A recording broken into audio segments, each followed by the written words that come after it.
Yaorana, bonsoir à tous. C'est l'heure du débrief, 26 minutes pour débattre des sujets qui animent la société polynésienne.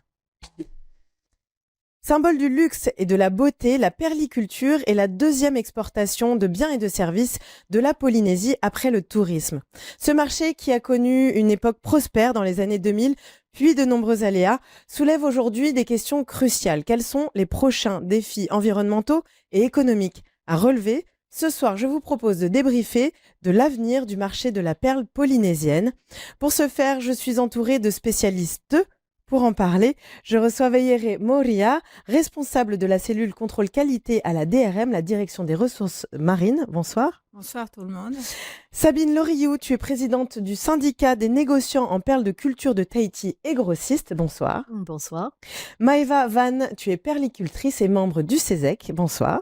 Bonsoir. Et enfin, Aline Baldassari, tu es présidente du syndicat professionnel des producteurs de perles. Bonsoir Aline. Bonsoir. Merci mesdames d'être avec nous ce soir. On va parler d'un sujet qui vous tient à cœur à toutes, je pense. Je vais commencer avec toi Sabine. Le marché de la perle est-il un gâchis programmé ? Ce que je veux dire par là, est-ce qu'on laisse ce secteur péricliter doucement mais sûrement ? Ou c'est une idée qu'on se fait ? Non, c'est une idée que vous vous faites. La perle, c'est ce qui vous donne un petit peu cette impression-là, c'est que la perle est une matière première. Et comme toutes les matières premières, la perle est sujet à des soubresauts économiques. Il y a certaines périodes un petit peu fastes, d'autres périodes qui sont un petit peu plus difficiles.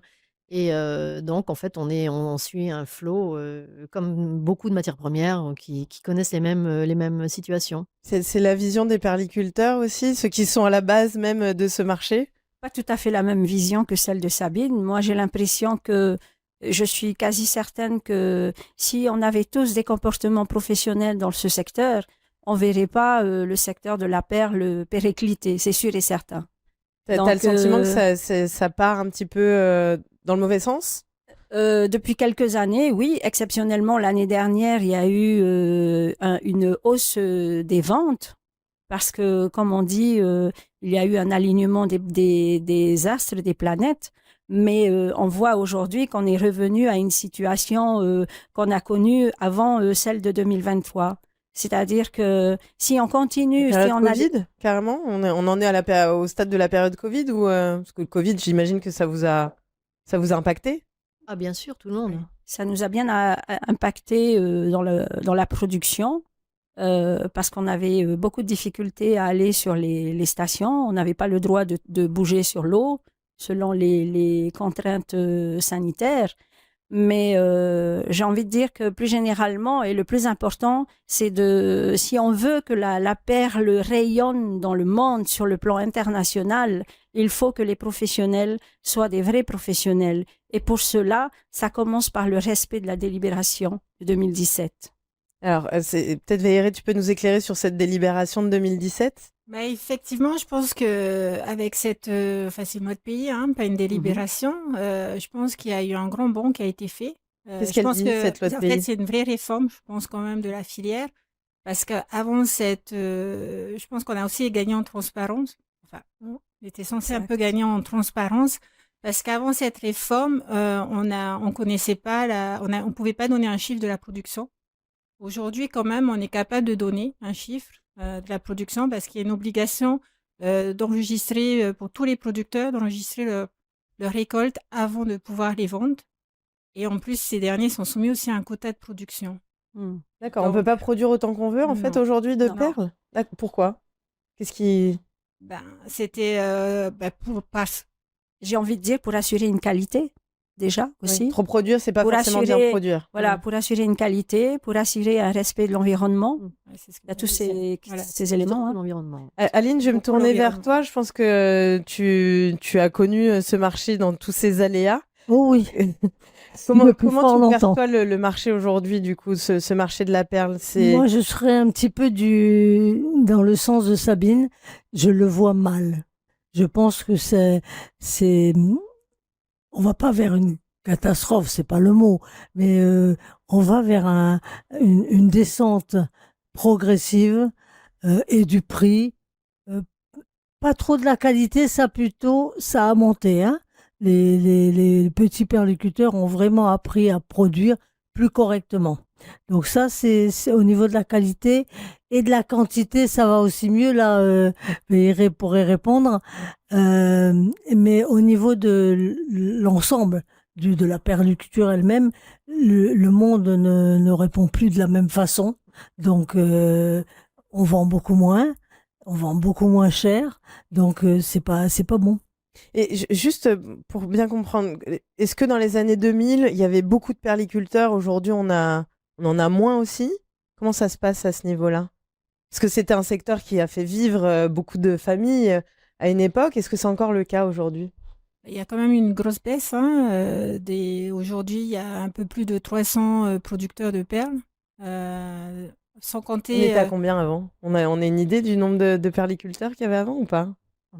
On était au double. Il y avait 800 à 1000. 800 Ils en est monté jusqu'à 1000 perliculteurs. Là, moi, je suis à 300 juste producteurs de produits perlés. Après, si on doit inclure aussi les producteurs Les d'huîtres PHP. perlées, voilà, là, on est plus à 500. 500. Voilà. Mais à l'époque, on avait beaucoup de micro-producteurs.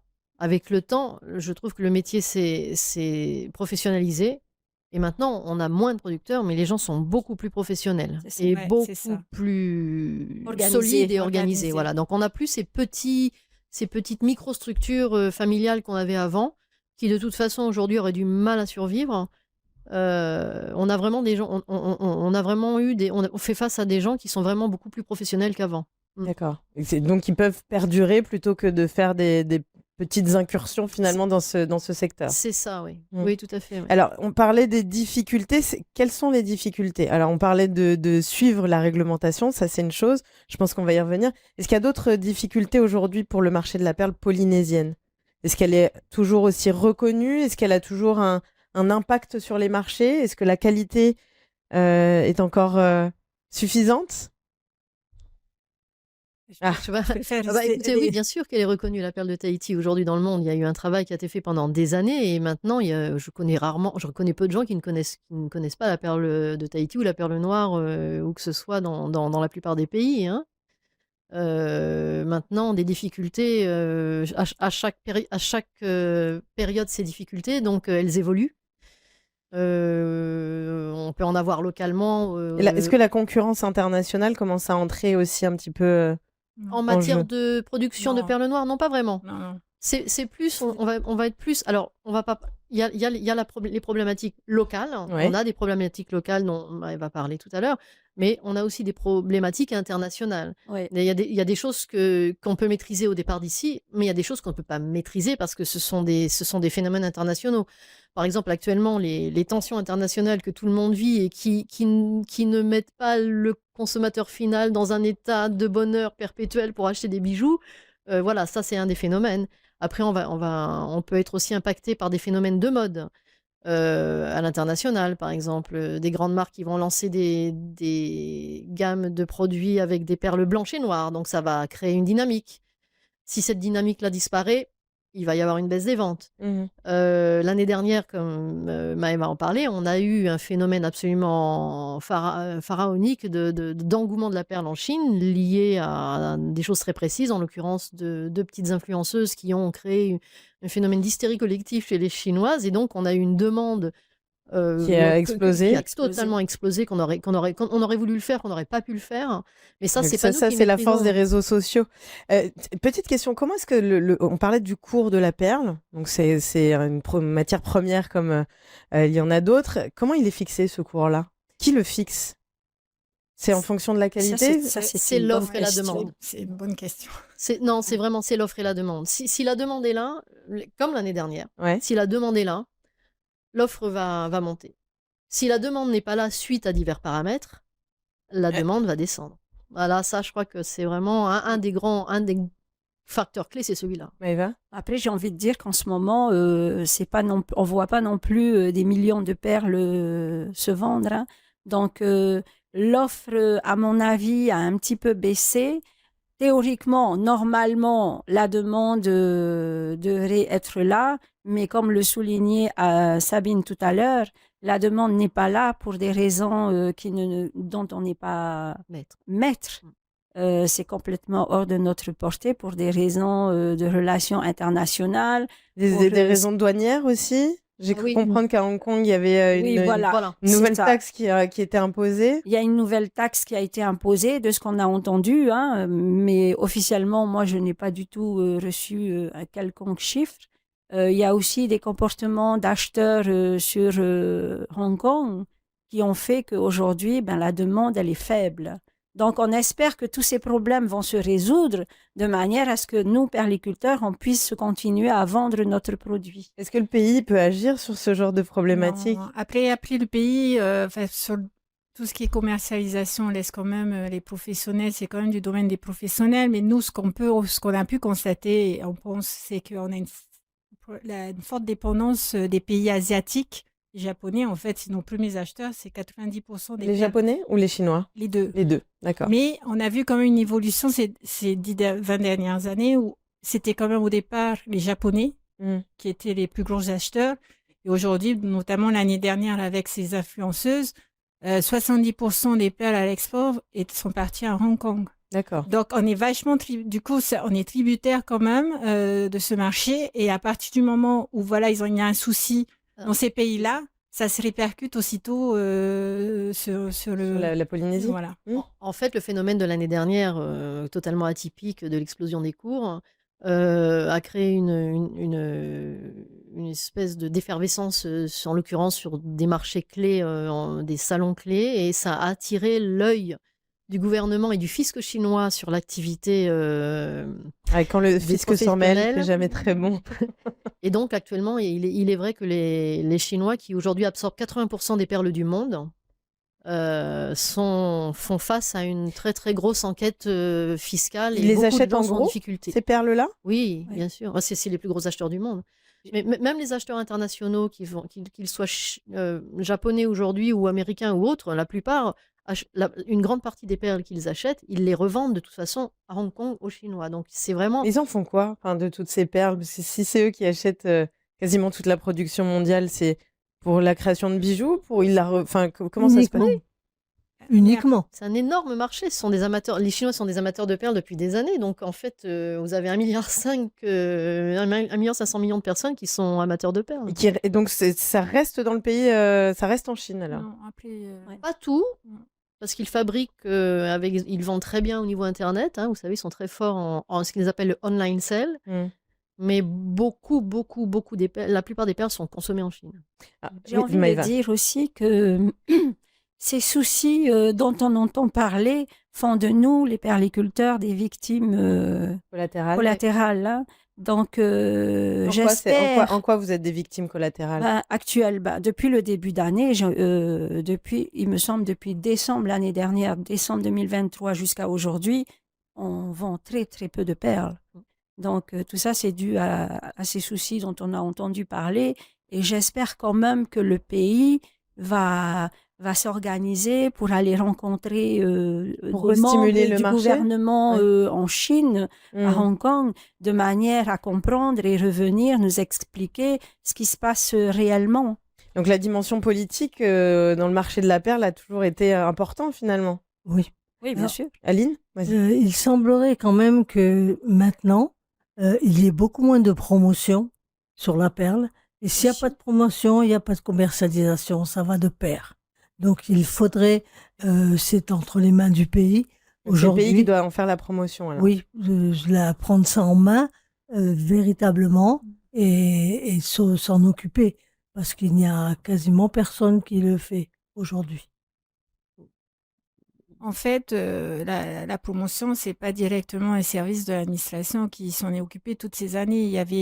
Mais c'est vrai qu'il y a eu les négociants font beaucoup la promotion, j'imagine. Sinon, il y a une entité, au départ, c'était le GIE Perles de Tahiti, qui assurait totalement la promotion de la perle. Et ensuite, il y a eu la maison de la perle. Il y a eu ensuite l'association TPAFP.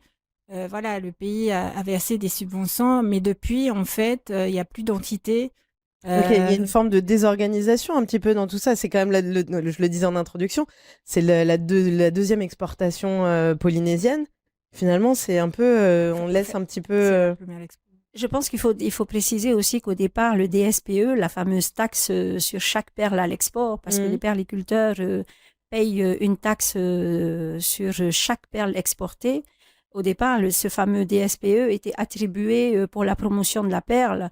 Ensuite, à un moment, ce fameux DSPE est allé dans le pot commun du pays, étant donné qu'il n'y a plus de... On a perdu le fléchage de cette de taxe. taxe affectée. Mm.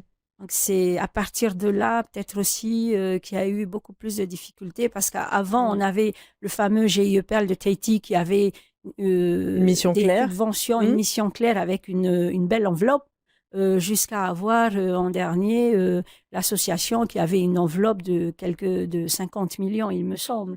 Et après, 50 au début, 100 50 au après, début Sans la et dernière 100 année. millions et après, plus rien. Mais pour faire la promotion d'un produit de luxe, il me semble que ça ne suffit pas. C'est pas suffisant. Non. Est-ce que l'image, j'allais dire, aujourd'hui, la question environnementale est quand même centrale hein, dans le monde de Oui. manière générale. Et donc, rendre ce secteur avec une image éco-responsable ne ferait pas partie aussi peut-être des arguments pour aller dans le bon sens. En fait, c'est ce que j'allais dire. En fait, le pays a mis en place une charte de bonnes pratiques. Mhm. Et en fait, dans Maeva est l'une des adhérentes. Aujourd'hui, on compte 3 adhérents. 3. Hélas. Ouais. Ah oui, ça fait pas Malheureusement, beaucoup sur pas tous encore. ceux dont on parlait tout à l'heure. Justement, c'est ça, c'est un début. C'est-à-dire mettre en avant les bonnes pratiques, non seulement environnementales, sociales. C'est quoi les bonnes pratiques environnementales pour quand on est perliculteur? Qu'est-ce qu'il faut faire? Oui, il y a beaucoup de choses à faire. Ouais. Déjà, Alors, quel est l'impact environnemental de la culture de perles? Déjà, c'est savoir ramasser tout ce qui est déchets plastiques. On utilise beaucoup de nylon pour les chapelets, on utilise des gants, on utilise du cordage. Donc tout ce qui n'est plus réutilisable, on les met de côté. On a un cheminement bien précis. Ensuite, on les remplit. Il y a une opération qui a été menée par le pays, que l'on continue, hein, en tous les cas sur Ahé et d'autres îles, à savoir le ramassage des déchets perlicoles, normalement qui doit continuer jusqu'à 2025. Ensuite, Ce sera suffisant parmi les jusqu'à bonnes... 2025? Non, je pense pas que ça va suffire parce qu'on parle quand même de déchets depuis plusieurs dizaines C'est ça. d'années. Donc, c'est déjà très, très bien qu'on ait démarré. Il y a aussi sur le volet social, une des bonnes pratiques, c'est de déclarer ses employés. Parce Oui, que dans le Comme dans secteur toute de pratique la... professionnelle, Bien sûr. évidemment. Dans le secteur de la perliculture, on ne va pas se le cacher. Il y en a beaucoup qui ne déclarent pas leurs employés. Il y a ça. Alors, quand on préparait l'émission, tu me parlais d'une colle, plutôt que de continuer à travailler avec Juste- les... Ouais, je Voilà, te laisse donc, terminer. justement, pour en revenir donc à la fameuse utilisation des nylons, j'en parlais la dernière fois avec un agent de la DRM. Je lui disais, mais ça fait 20 ans qu'on attend notre fameuse colle en remplacement des nylons pour l'utilisation des chapelets. Ce qui permettrait d'avoir moins de déchets plastiques Exactement. dans les... Donc, j'ai envie de dire, les recherches, c'est bien, mais si ça prend des dizaines et des vingtaines d'années, je ne sais pas à quoi ça sert. Hein. Alors, on en est où de cette colle? Après, Ça, c'est les chercheurs. Après, ce qui n'est pas évident, les chercheurs qui doivent trouver c'est encore, pas d'accord. évident de trouver des matériaux aussi peu chers aussi que le plastique, aussi résistants que le plastique. Donc, ouais, c'est... C'est vrai, parce que la Et, dernière, enfin, il y a un an et l'année d'avant, on a testé des produits alternatifs. En tous les cas, on a fait des tests sur l'île et ces produits n'ont pas du tout été concluants. Hein. Et pour avoir la carte, on en parlait au départ, pour avoir une carte pour pouvoir produire et faire partie des perliculteurs, est-ce que cette question environnementale, aujourd'hui, elle est importante ou est-ce qu'il y a des fermes qui ferment justement parce qu'ils ne respectent pas cette charte-là? Est-ce qu'on peut le faire fermer? L'une des nouveautés, c'est que maintenant, il est demandé un plan de gestion des déchets, D'accord. qui n'était pas le cas à l'époque. Alors, cette question environnementale, vous, sur les marchés, est-ce que ça devient un argument ou pas? Je peux Pour répondre? l'instant, c'est... Si, bien sûr. Pour l'instant, pas encore, mais ça pourrait le devenir, parce qu'il y a beaucoup de produits dans lesquels ça commence à... Il y a très très peu de clients, vraiment très peu, mais il y en a quelques-uns qui commencent. Il faut toujours commencer par quelque chose. Eva. Ah, mais moi, j'ai envie de dire qu'à un conseil de la perliculture, j'ai entendu des acheteurs nous dire si vous respectez les bonnes pratiques, eh bien, normalement, on vous achètera plus cher la perle. Ah ben, aujourd'hui, c'est pas encore le cas. Hein.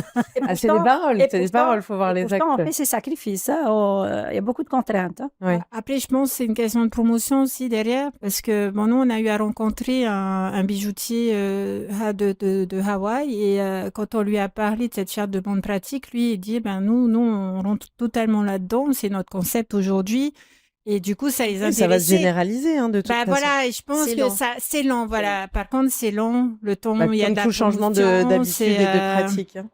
Mais Et- bon, c'est un premier pas. On a Après, bon espoir. Il faut garder le bon espoir. La question également, j'ai vu qu'il y avait une pénurie de nacre et puis également un manque de main-d'œuvre. La question de la formation de la main-d'œuvre a toujours été aussi assez centrale, hein, dans la perliculture. On a fait venir des greffeurs de Chine notamment. On n'a jamais vraiment réussi à former de la main-d'œuvre locale. Est-ce qu'on sait pourquoi? Si. On a eu. Si. Il y a, Aline, vas-y, on t'écoute. Si, il y a eu beaucoup de greffeurs formés localement, mais il se trouve que beaucoup de jeunes qu'on a essayé de former, soit c'est parce que c'était les familles, alors ils n'avaient pas envie de retourner. Les jeunes aujourd'hui, les Tuamotu, c'est pas leur truc, hein. C'est la ville. Vivre au Tuamotu, ça leur dit pas. Alors, il y a pas de. Et puis les T'es salaires. d'accord, Maëva? Non, je ne suis pas tout à fait d'accord avec Aline. Le problème qui s'est passé les années précédentes, c'est que le choix des stagiaires était. Le ciblage a été mal fait. Parce qu'à l'époque, on voyait des stagiaires qui venaient d'un peu partout, alors qu'il fallait cibler dès le départ sur des stagiaires provenant des îles Des Tuamotu, îles. qui connaissent le mode de vie, qui ont grandi dans l'environnement perlicole, de manière à ce qu'on soit sûr qu'après la formation, parce qu'on a une formation maintenant de greffeur, qu'après cette formation, ces jeunes, on était sûr qu'ils allaient retourner dans leur famille, dans leurs îles. Et c'est le cas actuellement. Alors, Sabine, tu veux réagir aussi? ces greffeurs locaux, c'est surtout, on les a ciblés surtout pour les femmes perlières familiales qui ont une superficie allant jusqu'à 10-15 hectares. Parce qu'après, à partir de 18 hectares, tu peux faire venir un greffeur chinois. Notre objectif, c'était pas de bloquer complètement les greffeurs chinois, parce qu'on sait très bien que des grandes fermes perlières n'ont pas suffisamment d'enfants pour greffer Mais on peut voilà, prendre en dehors de la famille bien, aussi. ce serait d'avoir les deux en même temps. Oui, bien sûr. Sabine, tu voulais réagir? Oui, non, puis ce que je voulais dire aussi, c'est que un des grands avancées de la nouvelle formation, parce qu'on a tout refondu le Ouais. modèle, hein, c'est qu'avant, c'était une formation extrêmement théorique et très, très peu pratique. Alors qu'aujourd'hui, on 3 est ans. passé à une formation Pratique. un petit peu théorique et très pratique. Et je pense que c'est comme la cuisine. Hein. Quand on apprend les cuisines dans les livres, on ne sait pas faire grand-chose. Et puis quand on pratique, on devient meilleur. Et je pense qu'aujourd'hui, on Ouais. a peut-être la chance de pouvoir avoir des jeunes qui sont beaucoup plus performants que ce que c'était par le passé. Et je le disais aussi, il y a une pénurie de nacre. Qu'est-ce Oui, qui se voilà. passe à ce niveau-là? Il y a une pénurie de nacre C'est cyclique, hein. dans certains atolls. C'est cyclique. Mais je voulais dire aussi que la pénurie, c'était pas que les greffeurs, c'est aussi le personnel. Au- Oui. Le personnel autour. ordinaire. Beaucoup de fermes ont du mal à trouver des employés, Mm. tout simplement. Là aussi, parce que c'est des jeunes, toujours. Moi, je pars du principe que les jeunes ne peuvent pas vivre au Tuamotu, ça leur plaît pas. Par C'est la- C'est principe. des métiers des îles. difficiles. C'est des métiers Voilà, difficiles. c'est et- des îles. Alors, est-ce que c'est bien payé ou pas, ces métiers-là? Est-ce que c'est des métiers attractifs? Non. Pas En tous assez. les cas, un manœuvre ouvrier, il commence au SMIG. Oui. On n'a pas le droit de payer en dessous du SMIG. Et après, il peut évoluer. Le greffeur, il a son salaire. C'est ce qui va attirer les le jeunes aussi, plongeur, hein, vers ces pareil, métiers-là. Hein. Je pense que la première des choses qu'il faudrait avoir sur l'île, c'est Internet. Oui. Parce que s'il n'y a pas d'Internet, eh ben, il n'y a pas de jeunes. Alors, moi, j'ai lu Ils ont quelque besoin chose. d'être connectés. Hein. C'est une réalité. normal. Aujourd'hui, on ne peut plus s'en passer. C'est Voilà. une réalité. Je comprends. J'ai lu quelque chose, je voulais vous soumettre cette idée-là. Moins de perles égale plus de demandes. Si on crée le manque, est-ce que réellement, si on crée ce manque de la perle de Tahiti, est-ce que réellement on va pouvoir créer plus de demandes et du coup Ouais. redynamiser ce marché-là. En théorie, oui. Quand Oui, en l'offre théorie. est inférieure à la demande, forcément, il y a un effet cliquet qui se produit. Simplement, c'est vrai qu'on pourrait le penser actuellement, on pourrait penser que c'est ce qui se passe à cause de la pénurie de nacre. Le problème, c'est que la demande a énormément baissé et en fait, on est un petit peu surpris nous-mêmes, hein. On ne pensait pas arriver à ce stade-là. On pensait justement être protégé par la quelque c'est bien sûr au détriment de certains fermiers, c'est pénible de ne pas avoir de nacre pour produire, mais on pensait que ça permettrait de maintenir le cours, en tout cas de l'empêcher de baisser trop Mmh. violemment. Et c'est vrai que la demande a beaucoup baissé, du fait de la grosse, enquête fiscale, en Chine Chine? qui fait peur à tous les acheteurs, qui effraie les acheteurs d'acheter des perles en ce moment, c'est terrible, hein. Mmh. Ça et puis bon, la baisse, le changement de mode, la folie de la perle finie en Chine qui fait aussi que ça voilà, bon, différentes choses, ouais. Les questions de mode. Je vais faire un dernier tour de table pour vous. Le défi principal à venir, c'est quoi? Le prochain? Un seul, si tu dois en choisir un. L'environnement. Environnement, L'environnement, parce que si les lagons sont affectés, on pourra plus produire. impeccable. Mmh. Aline? La même chose, j'allais dire écologique. Le problème écologique, c'est fondamental. C'est le plus important à gérer dans un proche futur. Pour toi, Maëva, on reste sur le même, schéma. Le professionnalisme. Faire en sorte de respecter la réglementation, c'est ce que tu le disais. Pour Donc, que... ça englobe tout, hein, le respect de l'environnement, le respect de la charte des bonnes pratiques, et tout ça de manière à produire un produit de qualité. Et veillerait, pour En terminer. fait, ben, je rejoins les deux, hein. Environnement sûr et puis bien sûr professionnalisme, hein. Ce que disait Maïva au début d'émission, c'est tout à fait ça. Si je pense que les professionnels arrivaient à s'organiser et à respecter la réglementation, je pense que... Pourtant, il y a beaucoup de GIE, de syndicats. Moi, j'ai découvert un petit peu cet univers en travaillant cette émission. On voit qu'il y a quand même une volonté de s'organiser, de faire en sorte de se réunir et peut-être que tout le monde ne suit pas le rythme pour autant. Ouais, mais le problème de ce genre de situation, c'est qu'on veut bien que tout le monde s'organise, mais surtout chez les autres. Ouais. Oui, voilà, c'est ça. Bah, je vous remercie beaucoup, mesdames. On arrive déjà au terme de notre émission. Je vous remercie de votre participation, d'avoir essayé de nous éclairer sur cet avenir, sur ce marché de la perle polynésienne qui, on espère, va pouvoir perdurer encore longtemps pour faire rayonner la Polynésie encore une fois. Merci à toutes d'avoir été là. Merci à vous de nous avoir suivis. Je vous donne rendez-vous pour un nouveau débrief à 19h30 sur TNTV.